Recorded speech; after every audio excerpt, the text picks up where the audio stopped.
며느리 둘이란 과연 무엇일까요? 시댁이 무조건 머리를 조아리고 시댁 말이라면 죽는 신용까지 하는 그런 것? 정말 시댁 식구들도 그런 걸 원하는 것일까요? 저는 며느리 둘이란 바로 내가 할 수 있는 선에서 최선을 다하는 것, 그리고 진심을 다하는 것이라고 생각을 합니다. 무리하게 잘 하려다 삐끗하는 것보단 저는 제 주제에 맞게 도리를 하는 것이 맞다고 생각을 해요. 첫째 며느리이든 둘째 며느리이든 상관없이 말이죠. 저는 시댁에서 첫째 며느리입니다. 그런데 정말 할 줄 아는 게 거의 없어요. 아예 없다고 해도 무방할 정도로 저는 집안 살림이며 음식이며 다 꽝입니다. 그런데 저는 이게 잘못된 건 아니라고 생각을 합니다. 그리고 저란 사람을 부족하다 칭하거나 친정 엄마에게 배우지 못한 것을 죄송하게 생각을 한다거나 하진 않습니다. 딱히 배울 필요도 없었고 엄마도 가르쳐줄 필요성을 느끼지 못했기에 그리한 것인데 제가 미안해하거나 부족하다 제 자신을 낮출 필요는 없다고 생각을 하거든요. 그리고 저런 생각을 더 가질 수밖에 없었던 건 바로 저희 시댁도 저와 같은 생각을 가진 사람들끼리 모여 있었다는 점이었습니다. 제가 아무것도 못해도 저희 시어머니 단 한마디 하신 적 없었습니다. 사실 말할 필요도 없었죠. 시키질 않았으니까요. 그리고 저도 아예 못하기 때문에 건드릴 생각도 하지 않았었고요. 그 점에 대해선 지금까지 시어머니와 문제 없었고 시어머니는 저를 있는 그대로 인정을 했었고 저는 집안 살림이며 음식은 못하는 사람, 그러니 시키지 말아야 하는 사람, 시키면 괜히 일만 저지르는 사람이라고 확실하게 도장을 찍었었죠. 그런데 제 바로 밑에 동서가 들어오면서 좀 상황이 달라졌습니다. 동서는 전업주부였고 무슨 학교 다닐 때 며느리 아내 도리에 대해서만 배웠는지 못하는 게 없는 그런 사람이었습니다. 잘하는 게 너무 많아서 못하는 걸 찾아야 하는 그런 사람이었었죠. 저는 동서를 보면서 아직도 저런 사람이 있구나. 그 옛날 현모양처라고 칭해졌던 사람들이 바로 우리 동서 같은 사람이겠구나 라고 감탄을 했었습니다. 지금부터 제가 동서 이야기를 해드릴 건데 여러분 절대 놀라지 마십시오. 조선시대 이야기하는 것이 아니라 정말 요즘 세상에 존재하고 있는 인물에 대해서 이야기를 드리는 겁니다. 비꼬는 거 아니고 저는 정말 동서를 존경해요. 제가 형님이지만 동서 뒤에 졸졸 따라가고 싶은 심정은 비단 그녀가 저보다 나이가 많은 동서이기 때문은 아닙니다. 사회생활은 제가 우위에 있겠지만 동서는 여자로서 아내로서 며느리로서 충분히 존경받아 마땅하고 위대한 사람이긴 합니다. 이런 사람이 정말 있어? 라고 할 정도로 말이죠. 우선 저희 동서는 시어머니 말 한마디에 전전긍긍하는 사람이었습니다. 동시에 저한테도 해당되는 말이었는데 저는 그냥 듣는 둥 마는 둥 했었거든요. 물론 시어머니를 무시하는 건 아니고 정말 흘려들어도 되는 만큼 아무런 뜻이 담겨있는 말이 아니었다는 거였습니다. 그래서 무슨 말이었는지 기억도 안 나요. 그런데 동서가 어두운 얼굴을 하고는 제게 묻더라고요.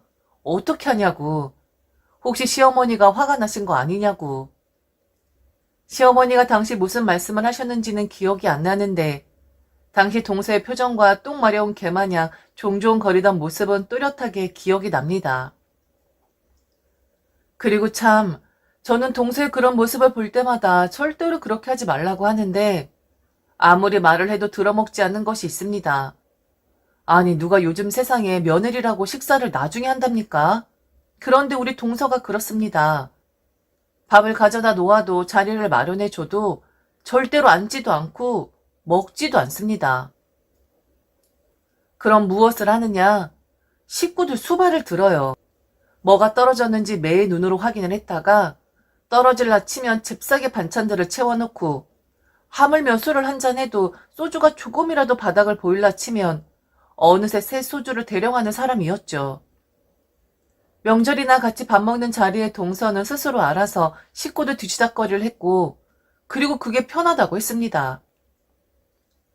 식구들 다 먹고 나면 그거 바로 치우고 설거지하고 그리고 나선 식탁에 앉아서라도 먹지 허겁지겁 후루룩 밥을 말아서 그것도 서서 먹습니다. 누가 보면 구박받으면서 사는 그런 며느리처럼 말이죠. 그 모습이 너무 보기 싫어서 제가 동서한테 한마디를 하긴 했었어요. 동서와 저는 참고로 서로 존댓말을 합니다. 아무리 동서라고 해도 저보다 나이가 많은 양반인데 말을 놓기가 좀 애매하더라고요. 왜 그렇게 식사를 해요? 좀 앉아서 해요. 누가 시키는 것도 아니고 누가 요구한 것도 아닌데 왜 맨날 그러는 거예요? 누가 알면 구박 덩어리인 줄 알겠어요. 무슨 콩쥐도 아니고 왜 맨날 그러는 거예요? 아, 전 이게 버릇이 돼서 저희 집안은 남자들하고 여자들하고 겸상을 못하게 했었거든요. 그리고 대부분 남자들 식사 다 하고 나면 여자들은 부엌에서 먹었던지라 전 이게 편해요. 저 때문에 불편해하지 마세요. 저는 정말 남자들이랑 섞여서 밥을 먹는 게 더 힘들거든요. 저는 원래 그런 가정에서 자란 사람이라 정말 이게 편해요. 같은 시대를 살아온 사람이 맞나 싶을 정도로 동서의 시간은 한 20년, 30년 전으로 돌아가 있는 것 같았습니다. 남자와 겸상을 못하다뇨. 그런 집안이 있나요? 그리고 남자들이 식사를 마치고 나면 여자들이 식사를 하는 경우라뇨. 와, TV에서나 봤지. 만일 저희 집에 저런 가풍이 있었다면 집안의 남자들 아마 뼈도 못 추렸을 겁니다. 저희 친정집엔 좀 기센 여자들이 많거든요. 그 외에도 동서는 매 순간 저와 너무 달랐었습니다. 저는 제 스케줄이 먼저였지 시댁 스케줄이 먼저인 사람은 아니었어요. 이기적인가요? 그럴 수도 있겠으나 먼저 잡힌 약속이 우선 아니겠습니까? 그래서 만일 피치 못할 약속이 이중으로 잡히면 저는 시댁에 가서 며느리 도리를 하는 것보단 제 일을 처리하는 것을 선택하고 대신 남편 혼자 보내곤 했었습니다. 당연히 제가 일이 없을 때 시댁 가는 것을 선택을 하죠. 남편도 그 점에 대해선 단 한 번도 불평 내보인 적 없었고요. 이런 관계가 형성이 될 수밖에 없었던 건 기본적으로 저희 부부는 제가 시댁과 친정에 해야 할 도리는 마찬가지로 남편이 해야 할 도리라고 생각을 하기 때문입니다. 어느 누구의 도리에 국한이 되어 있는 것이 아니라 공동의 도리라고 생각을 했었거든요. 저와 남편은 이런 방식이 합리적이라고 생각을 했고 둘 다 동의를 했기에 불평이 없었던 거였습니다. 하지만 동선 달랐죠. 전업주부라서 그럴 수도 있다 여길 수도 있지만 동서는 모든 상황에서 무조건 시댁이 우선이라는 점이었습니다. 나중에 한 사실인데 시댁에서 정말 별거 아닌 거 가지고 동서에게 좀 와달라고 한 적이 있었던 것 같습니다. 당연히 동서는 시어머니가 부르시니 달려갔고요. 그런데 그때 동서가 시어머니 전화를 받은 장소가 글쎄 동서 친정 어머니의 병실에서였다고 하더군요. 수술을 받으신 뒤 동서가 병간 후 중이었었는데 시어머니 전화를 받고 친정 어머니를 잠시 혼자 두고 시댁으로 달려갔던 거였습니다. 수술 받으신 분을 말이죠. 이건 좀 너무하다 싶어 저는 동서에게 정말 뭐라고 했었어요. 제가 동서 친정 어머니라면 너무 속이 상할 것만 같았거든요. 그리고 이 집안의 첫째 며느리라서가 아니라 혹시나 저희 시댁에 좋지 않은 오해를 하실까봐 걱정도 되었었고요. 동서, 그런 경우엔 어머니한테 말씀드리면 돼요. 아무리 그래도 지금 친정 어머니 병간호 중이다라고 하는데 그래도 상관없으니 어서 오너라라고 부르실 분 절대 아니에요. 사돈 어른께서 어떻게 생각을 하셨겠어요? 너무 속 상하셨겠다. 정말 그 정도로 눈치 안 봐도 되니까 그렇게까진 안 해도 돼요. 내가 다 속이 상하네. 동서는 또 그러더군요. 친정 어머니도 얼른 가보라고 했다고. 그러면서 자기는 또 그런 집안에서 자랐고 친정 어머니도 시댁이 우선이라고 생각을 하며 사시는 분위기에 서운해하시거나 감히 시댁을 오해를 하시는 일은 없을 거라고 답답하게 말을 하는 겁니다. 이건 착한 건지 이걸 착하다고 볼 수가 있는 건지 저도 헷갈리기 시작하더라고요. 동서의 행동들과 말들을 보면서 저는 동서는 저런 사람이구나. 저 사람이 괜찮다고 하니까 더 이상 말을 하지 말아야겠구나 생각을 했어요. 저만 스트레스를 받는 것 같았거든요. 그런데 기가 막히게도 저의 위치가 그리고 저의 권리가 언젠가부터 위협을 받기 시작했다는 거였습니다. 저희 시어머니는 제가 원래 그랬던 사람이었으니 별말 하진 않으셨습니다. 다만 비교는 되시겠죠. 저와 180도 다른 둘째 며느리를 보면서 시어머니도 많은 생각이 드셨을 겁니다. 그런데 딱 거기까지였어요. 저와 비교를 하신다든지 아니면 제가 나서서 하기를 바라신다든지 하는 건 전혀 없었습니다. 저를 비교하고 나선 건 바로 서방님이었는데 남편한테 자랑하듯 그러더군요. 저도 있고 동서도 있고 시어머니도 있는데 말이죠. 동선 여기 시댁에서는 참한 며느리 도리를 하는 사람일 뿐만 아니라 자기네 집에서도 아내의 역할에 충실한 사람이고 하물며 친정에서까지도 모든 일을 도맡아서 하는 사람이라는 겁니다. 아내가 일을 잘하고 하는 게 자랑거리일 수 있죠. 그런데 그게 정말 자랑거리일까요? 우리 아내 시댁에서도 일 잘하고 우리 집에서도 일 잘하고 하물며 처가에 가서도 일 잘한다? 이게 자랑하듯 떠벌릴 정도의 칭찬이 되는 것일까요? 제 개인적인 생각으로는 의문이 드는 지점이긴 합니다. 사람이 손이 워낙에 야물딱져서 일을 참 잘해요. 형, 내가 장가를 정말 잘 간 것 같아. 나는 요즘 여자들 다 형수님 같은 줄 알았는데, 하하, 형수님, 절대로 형수님 욕하는 건 아닙니다. 사실 형수님이 정상적인 요즘 여자들이긴 하시죠. 우리 안사람이 좀 비정상적이긴 한데, 전 이런 사람이 아직도 세상에 존재한다는 게 믿겨지지가 않는다니까요. 그리고 조만간 이 사람 일도 할 생각이더라고요. 사람 마음 씀씀이가 참 곱지 않아요? 저도 모르게 동네 슈퍼 캐셔 면접을 보고 왔더라고요. 그래도 형수님 이 사람 일한다고 해도 걱정은 마세요. 아마 이 사람은 아무리 일을 해도 어머니가 부르시면 달려올 사람이니까요. 사실 일한다고 시댁일을 무심한 사람들 보면 저는 좀 유난 떠는 거 아닌가라는 생각이 들었는데 한번 보죠. 우리 와이프도 일하면 그런가. 사실은 충분히 할 수 있는 일인데 핑계대고 안 했다는 건 우리 와이프가 일을 하면 다 알 수 있는 거 아니겠습니까? 저는 시댁에 많은 걸 바라는 것이 아닙니다. 그저 저런 사람을 며느리로 보는 것이 아니라 한 사람으로서 존중해 주기를 바라는 것이었어요. 제가 못하는 것, 제가 부족한 부분을 더 확대해서 비난을 하고 비꼬는 게 아니라 그냥 받아들여 주기를 바랐을 뿐이었죠. 사람 흠이라는 게 한번 잡고자 하면 계속 잡을 수 있는 거 아니겠습니까? 그리고 남욕하는 게 세상에서 가장 재미난 일 아니겠어요? 그러니 저는 그런 재미 말고도 다른 재미난 일들 많으니 시댁 흠 잡고 며느리 흠 잡는 그런 일들 하지 말자는 거였습니다. 지금까지 그랬었고 그래서 저는 시댁에 불만 없었고 매우 만족해하는 사람이었어요. 자기가 장가 잘 간 것 같다고 하는 서방님한테 네가 장가 잘 간 건 맞는데 너여서 다행이라고 생각을 해야 하는 거 아니겠니? 라고 속으로 생각을 했습니다. 동서 같은 사람이라면 아마도 서방님이 아니라 그 어떤 남자였어도 그렇게 행동을 했을 테니까요. 어쩌면 질투심이 발동을 했는지도 몰라요. 그런데 저는 동서에게 질투를 할 만한 자격은 없는 사람입니다. 저는 절대로 동서처럼은 못 살거든요. 동서를 따라하고 싶어도 절대로 따라갈 수 없는 사람이라는 것을 알았습니다.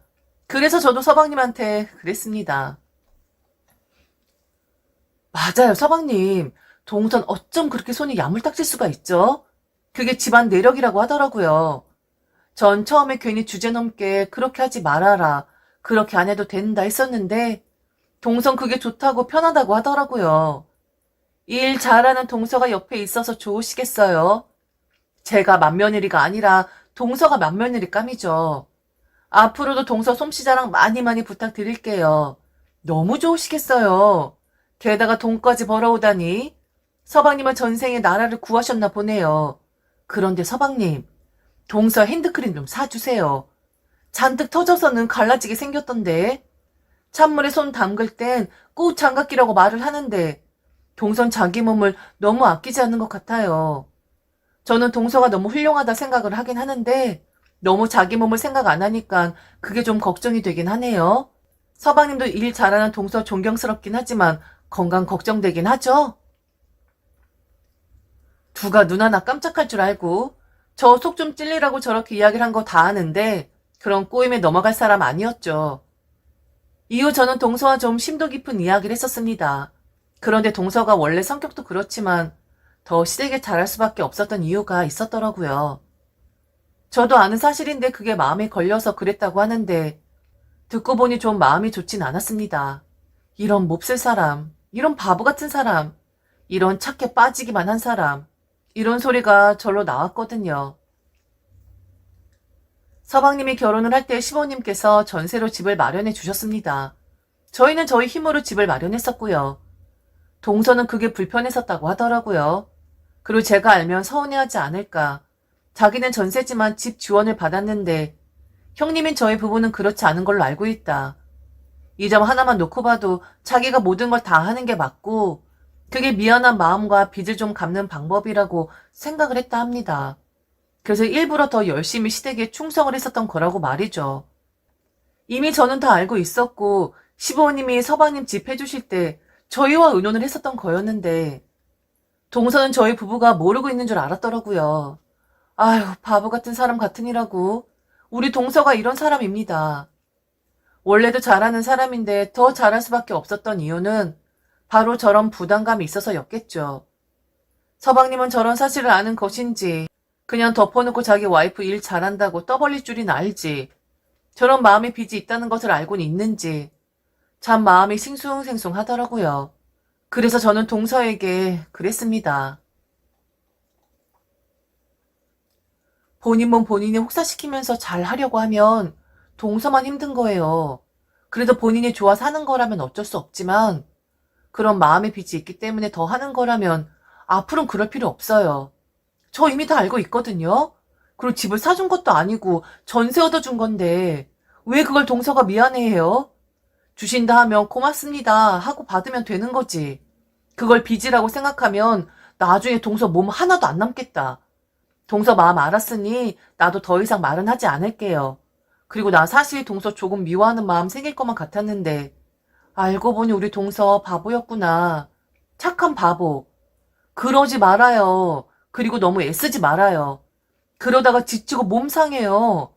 적당히 해도 되는 세상이고 적당히 해도 되는 그런 시댁이에요. 우리 너무 과하게 하지 말자고요. 알았죠? 그리고 내 사정도 좀 봐줘요. 만일 하고 싶어도 나를 좀 배려해 달라고요. 나 동서랑 비교돼서 너무 부끄럽거든요. 동서는 여전히 잘합니다. 제가 상상할 수 없을 정도로 말이죠. 아마 여러분들도 감히 상상할 수 없을 정도일 겁니다. 동서가 몸으로 때운다고 생각하진 않아요. 원래 그런 사람이겠죠. 저처럼 아무것도 못하고 할 생각이 없는 사람이 있는 반면 뭐든지 잘하고 할 마음이 있는 저희 동서 같은 사람 말입니다. 그래서 저도 조금 변하긴 했습니다. 동서의 손을 좀 거들어주고 싶다는 생각이 들었거든요. 물론 진심으로 우러나와서 하는 사람이라는 거 정도 알고 있는데 아주 만약에 착한 사람이라서 경제적인 도움을 받은 것에 대한 마음의 빚이 있을까 봐서요. 그리고 저런 사정 다 아니 함께 할 수밖에 없더라고요. 아니면 우리 동서가 머리를 쓴 것일까요? 그런 사람 아니라는 거 잘 알기에 저는 동서가 참 가련하고 고맙습니다. 둘째 며느리인데 첫째 며느리 노릇 톡톡히 하고 있는 동서에게 항상 감사한 마음이죠. 하지만 서방님은 조금 얄밉습니다. 저도 사람인지라 비꼬며 말했었던 거 절대로 잊지 않죠. 그래서 동서 생일엔 거한 생일 선물해 주었지만 서방님은 그냥 축하 전화만 하는 소심한 복수를 했었습니다. 우리 동서 같은 사람 어떠세요? 자기 팔자 자기가 꼬고 있다고 생각하시나요? 바보 같은 여자라고 생각하시나요? 그런데 진심은 통하는 법이더라고요. 저는 우리 동서를 진심으로 존경합니다.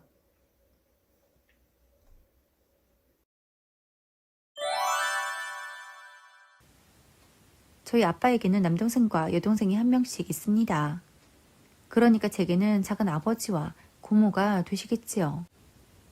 제가 어려서는 그냥 내게 작은 아버지가 있고 고모가 있다는 것만 알았습니다. 1년에 2번 명절에 보는 친척이라고만 생각했지요. 그런데 전 명절이 너무 싫었어요. 할머니, 할아버지, 엄마, 아빠, 작은아버지, 고모가 만나면 싸웠거든요. 그게 정말 힘들었습니다. 친구들은 명절을 지내고 오면 할머니가 맛있는 걸 해주셨다. 사촌들이랑 놀았다. 고모가 장난감을 사주었다 등의 이야기를 하는데 제 기억 속엔 온통 어른들끼리 욕하며 싸운 기억밖에 없었거든요. 평소에는 거의 연락도 하지 않으면서 1년에 2번 보기를 그렇게 싸워대는지 이해가 가지 않았습니다. 그랬기에 전 명절이 정말 싫었어요. 명절이 다가오면 또 어른들이 싸우겠구나 했거든요. 그런데 제가 좀 자라서 보니 명절에 왜 어른들이 싸우는지 알겠더라고요.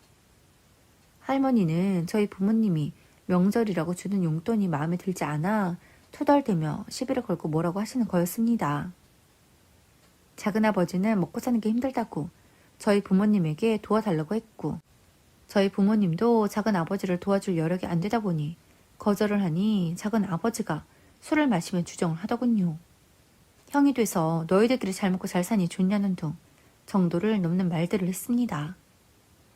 결혼을 하지 않은 고모는 맨날 빈둥대며 집에서 놀고 먹었고, 그 모습이 한심해 보인 아빠가 한 소리를 하자 오빠가 돼서 뭐 해준 게 있다고 잔소리를 하냐고 시작하더니 저희 집에 와서 지내겠다며 서울로 와서 자리를 잡고 싶다고 합니다. 고모의 그 말에 할머니가 너무 좋은 생각이라고 부추겼고, 거절하는 저희 부모님에게 쌍욕을 하시며 이기적이라 자기 식구들밖에 모르는 것들이라고 하십니다. 그렇게 또다시 한바탕 난리가 났고 정말 지긋지긋했어요. 제가 고등학교 2학년 설날 때였습니다. 그날도 일찍부터 티격태격 하더군요. 작은 아버지는 사업이 힘들어 어려움이 많다며 저희 아빠에게 도와달라고 합니다. 저희 아빠야말로 월급쟁이인데 무슨 돈이 그렇게 많았겠어요? 그래서 도와줄 돈이 없다고 하자 한 번을 도와주질 않는다며 소리를 지르고 화를 내며 동생이 금전난으로 높은 데서 확 뛰어내려야 후회할 거냐고 어떻게 한 번도 도와주지 않냐고 하십니다. 그 말에 아빠가 돈 이야기를 하지 않은 적이 없다고 어떻게 명절마다 이러냐고 나만 보면 돈밖에 생각이 나지 않냐고 하십니다. 그러고 보니 저도 정말 지긋지긋하더라고요. 그런데 작은 아빠가 시비 걸 상대를 바꿔 제게 너는 공부 좀 하냐? 라고 하십니다. 그래서 그냥 보통이라고 했어요. 그러자 너희 아빠가 쪼잔해서 너네 학원비도 안 내주냐? 야, 형님 진짜 그런 줄 몰랐는데 자식들한테도 돈 안 쓰나 보네. 하긴 그러면 나한테도 돈 안 빌려줄 수 있지. 야, 어쩐다고 자식들한테도 돈을 안 쓰냐? 너네 진짜 안타깝다. 아이, 그러면 대학은 보내준대냐? 아휴, 너희들이 벌어서 가야 하나? 라고 합니다.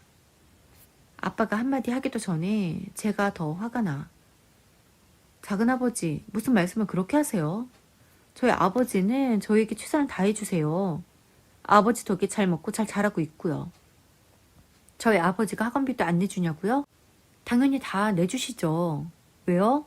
작은 아버지는 아이들 학원비도 못 내주세요? 어쩜 저 어릴 때부터 항상 그렇게 돈 없다고 저희 아빠한테 징징대세요? 사촌 동생이랑 가끔 통화해보면 때마다 여행도 다녀오고 1년에 한 번씩 해외여행도 다녀오길래 전 너무 부러워했거든요. 저희 아직 가족여행으로 해외는 한 번도 가본 적이 없어서요. 그런데 왜 돈이 없어요? 해외여행 비싸지 않아요? 전 작은 아버지 댁이 저희 집보다 훨씬 잘 사고 부자인 줄 알았는데. 제 말에 작은 아버지는 당황해 하더니 제 아빠 닮아서 아주 말은 줄줄줄 거침이 없네. 어른들 이야기 그렇게 훔쳐듣고 말하는 거 아니다. 애가 버릇이 없어. 어른답게 행동하고 어른 대접 받길 바라세요. 전 한 번도 작은 아버지가 어른다워 보인 적 없어요. 작은 아버지가 저희 아빠의 동생이긴 하지만 초등학생, 중학생도 아니고 50이 다 된 어른이면서 형님이라고 저희 아빠에게 돈 달라고 징징댈 일이 있어요? 작은 아버지가 저희 아빠였으면 전 너무 쪽팔렸을 것 같아요. 이 말은 작은 아버지 오늘 이 행동으로 작은 아버지 아이들이 저 건담방에서 쪽팔려하고 있을 거라는 거예요. 좀 적당히 하세요. 진짜 돈이 필요하고 도움이 필요하면 차라리 저희 아빠에게 따로 찾아와서 정중하게 부탁을 하시던지요. 매번 명절마다 술의 힘을 빌려 할머니 등에 업고 이게 뭐 하는 짓이에요? 고등학생인 저도 알겠는데 작은 아버지는 아직도 모르겠어요? 아, 아빠가 우리 아빠라서 정말 다행이다. 이 집구석에 제대로 된 사람이 우리 아빠밖에 없으니까 말이야. 라고 했습니다. 그러자 제 말에 고모가 버럭하며 너 정말 대바라졌구나. 어디 작은 아버지한테 그런 말을 해? 고모나 잘해요. 고모도 할 말 없잖아요. 왜요? 고모도 다 읊어줘요? 맨날 할머니랑 작은아버지랑 고모랑 셋이 짝짝꿍해서 우리 아빠에게 돈 뜯어낼 생각만 하는 거 모를 줄 알아요? 나중에라도 고모 시집갈 때 내 입 봉인하려면 적당히 하세요. 이런 식이면 고모 결혼한다고 하면 결혼식 날 마이크 잡고 고모 행실 읊어댈지도 몰라요. 라고 했습니다. 고모는 제 말에 당황하더니 헛기침만 하십니다. 할머니가 길길이 날뛰며 어디 조카년이 작은 아버지랑 고모한테 그러냐고 하십니다. 그 모습에 아빠가 그만 가자고, 더는 여기 못 있겠다고 하며 저희 가족을 데리고 일어나십니다. 그러면서 애가 틀린 말 한 거 뭐 있어? 명절이라고 매번 오지만 정말 오기 싫어. 애들 보기도 미안했는데 겉봐 다 알고 있잖아. 우리 애들만 알겠어? 너희 애들도 다 알고 있는 거야. 진짜 우리 서로 피해는 주지 말고 각자 알아서 살자. 맨날 온 식구들이 나만 보면 돈 달라고 하고 못 잡아먹어서 난리이니 다음 명절부터는 오지 않을 거야. 마음 맞는 사람들끼리 차례를 지내든 제사를 지내든 해. 라고 하고는 집으로 돌아왔습니다. 집으로 돌아가는 길에 한편으론 내가 조금 도가 지나쳤나 싶은 생각도 들었어요. 집으로 가며 한마디도 없는 아빠의 마음이 다쳤나 싶어 어떻게 해야 하나 싶더라고요. 그날 늦은 밤 집에 도착해 각자 방으로 갔고 잠에 막 들려던 참에 아빠가 제 방으로 노크를 하고 들어오셔서는 제가 그간 그런 생각을 갖고 있는 줄 몰랐다고, 매번 즐겁지 않은 명절을 만들어줘서 미안했다고, 오늘이 그런 명절로는 마지막일 테니 너무 속상해만 말라고, 우리끼리의 명절을 맞는 첫 걸음이라고 생각하자고 하십니다. 이후 저희는 정말 친가에 가지 않았어요. 차례상이야 어머니가 지내실 테니 저희는 그냥 가족끼리 밥 한 끼 먹자고 했습니다. 그렇게 친가와 저희 집은 사이가 멀어졌고, 저와 동생이 결혼할 때에도 결혼 소식을 알렸지만 친가에선 아무도 오지 않으셨고, 작은 아버지 댁도 고모도 사촌들이 결혼하고 집안 행사에도 저희 집에 일절 알리지도 않으셨습니다. 할머니도 저희 가족이 전화도 받지 않으셨어요. 아버지는 많이 속상해 하셨습니다. 아무리 그래도 제 식구인데 아버지의 마음이 좋을 리 없었지요. 그런데 제가 고2였던 18살 때로부터 20여 년이 지난 얼마 전, 작은 아버지로부터 전화가 왔다고 합니다. 작은 아버지는 그간 전화번호도 바뀌어 있었더군요. 엄마에게 들은 바에 의하면 아버지는 작은 아버지와의 통화를 끊고 깊은 생각에 빠진 듯 했습니다. 그리고 연신 담배를 피우며 한숨을 쉬시더라고 합니다. 친가 식구들에게 전화가 오면 좋은 소식인 적이 없었기에 이번엔 또 무슨 일인가 싶어 엄마는 걱정부터 앞서시더래요. 그래서 차마 먼저 묻지를 못하겠더랍니다. 한참을 생각을 하시던 아버지가 엄마에게 할머니가 치매라는 소식을 전했다고 합니다. 저희 아버지가 가도 문도 안 열어주고 전화도 받지 않던 할머니였기에 아버지는 할머니를 직접 본 지가 할아버지 돌아가신 이후 5년 정도 되었었지요. 그렇기에 할머니의 치매를 알 수 없었다고 합니다. 반면 작은 아버지와 고모는 명절에는 찾아뵈었었는데 최근 코로나로 찾아뵙지 않았었고, 5년 전 할아버지가 돌아가시고 혼자 지내고 계셨던 할머니였기에 2년 정도 명절에도 아무도 가지 않다 보니 몰랐던 거였습니다. 작은 아버지가 저희 아버지에게 할머니의 치매 소식을 전한 이유는 할머니의 요양비를 내라고 하는 거였더군요. 작은 아버지는 지금 회사가 너무 어려워 당장 돈 100만 원도 없다고 하셨다고 해요. 고모는 고모부와 이혼을 해 생활이 어렵다고 하고요. 아버지는 동생들의 소식에 답답해 한숨만 나더랍니다. 할머니의 요양비는 얼마를 내든 상관없는데 동생들이 그 지경이라고 하니 아직도 그 모양이구나, 아직도 그대로이구나 싶어 답답하더랍니다. 그렇게 아버지는 할머니의 요양비를 오롯이 혼자 다 부담하게 되셨고, 할머니는 동생들도 도와주지 않고 자기 식구들밖에 모르는 나쁜 놈이라고, 쳐 죽일 놈이라고 하던 저희 아버지 덕에 요양병원에서 지내게 되셨습니다. 저희 아버지의 통장에서 매월 할머니의 요양비가 인출되었고 집안의 모든 통장은 엄마가 관리하셨기에 그 내용들을 모두 알고 계셨지요. 그렇게 한 번은 할머니의 요양비가 평소보다 조금 더 많이 인출이 되었더래요.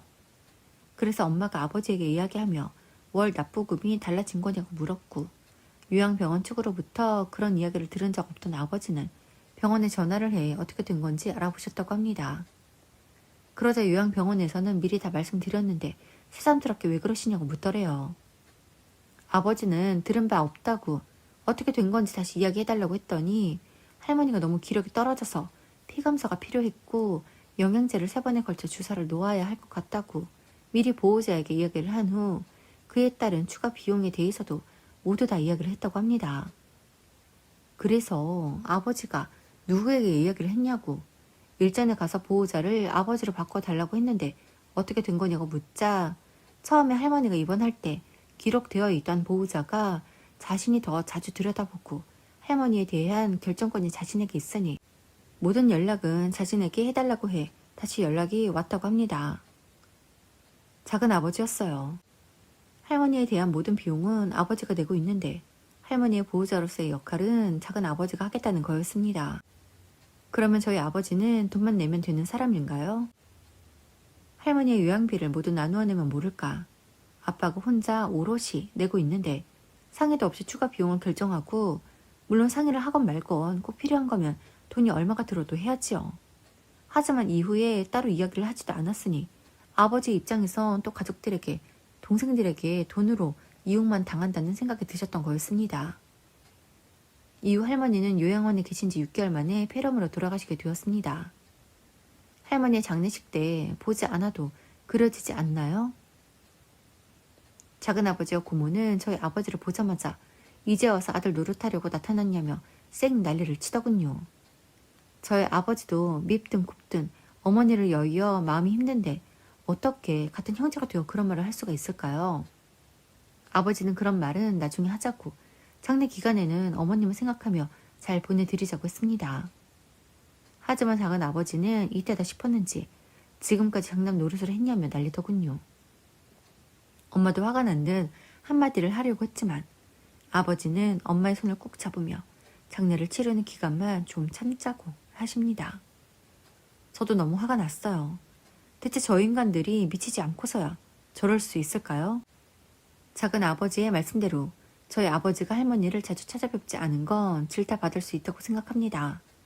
하지만 가도 문도 열어주지 않고 전화도 받지 않는데 저희 아버지라고 어떤 방법을 더 써야 했던 것일까요? 창문이라도 따서 할머니 댁으로 들어가야 했을까요? 할머니의 장례 기간 내내 작은 아버지와 고모는 할머니가 불쌍하다며 저희 아버지를 불효자라고 큰 며느리가 잘못 들어와 큰 아들이 절이 된 거라는 말들을 했습니다. 3일이 지나고 할머니를 묘원에 모셨습니다. 그리고 돌아서 나오는데 작은 아버지께서 이제 어머니도 안 계시니 형님이랑은 남이라고 생각할랍니다. 라고 합니다. 그 말에 제가 이보세요. 이제 저희 아버지랑 남이라고 하셨나요? 뭐? 이보세요? 하, 정말 싸가지 없네. 너는 작은 아버지한테 이보세요가 뭐냐? 라고 하십니다. 그래서 저희 아버지랑 남인데 왜 저한테 작은 아버지이죠? 사업하신답시고 할머니 할아버지 앞으로 된 땅 다 팔아서 헤쳐먹더니 나중엔 할아버지 돌아가시고 나서 할머니 혼자 그 집에 계시면 할아버지 생각나서 힘드실 거라며 2분 사시던 집도 팔아서 헤쳐먹고 할머니 10평짜리 월세 얻어준 거라면서요? 와, 진짜 자식 새끼 키워놨더니 완전 도둑놈을 키우셨네. 그런데도 할머니는 작은 아들이 최고라고 했죠? 그런데 왜 할머니 치매 걸렸을 때 요양병원 모셔놓고 우리 아빠한테 전화했으려나? 그렇게 다 헤쳐먹어놓고 할머니 요양비 낼 돈도 없었나? 어쩜 돌아가시는 그날까지 그 소중한 엄마를 위해 1원도 안 쓸 수가 있지? 결국엔 우리 아버지가 할머니 돌아가시는 날까지 그 뒤치다거리 다 했는데 어떻게 우리 아버지한테 그렇게 개소리를 짓거릴 수가 있어요?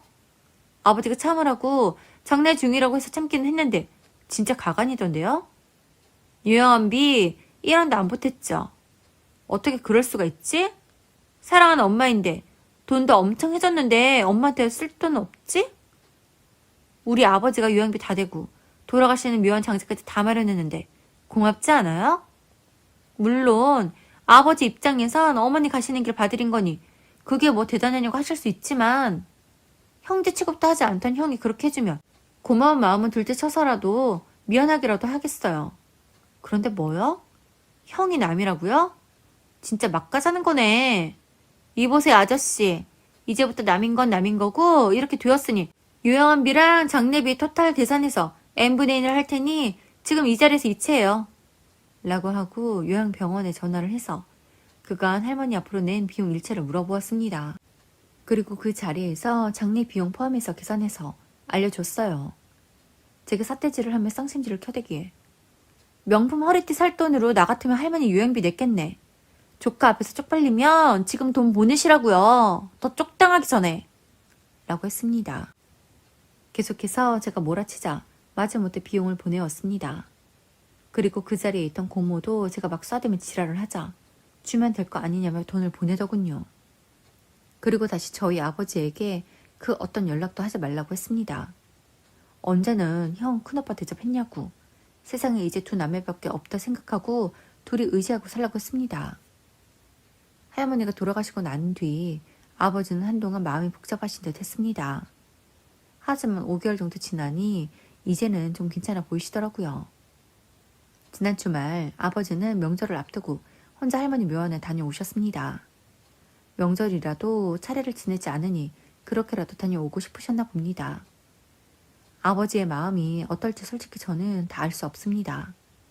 그런 상황을 경험하고도 할머니 묘원에 다녀오시는 것도 이해가 가지 않지만 그건 어디까지나 아버지만 알 수 있는 것이고 제게 믿기만 한 할머니이지만 아빠는 미운 기억은 있고 돌아가신 할머니에 대한 좋은 기억만 떠올리고 싶은지도 모르겠다는 생각이 듭니다.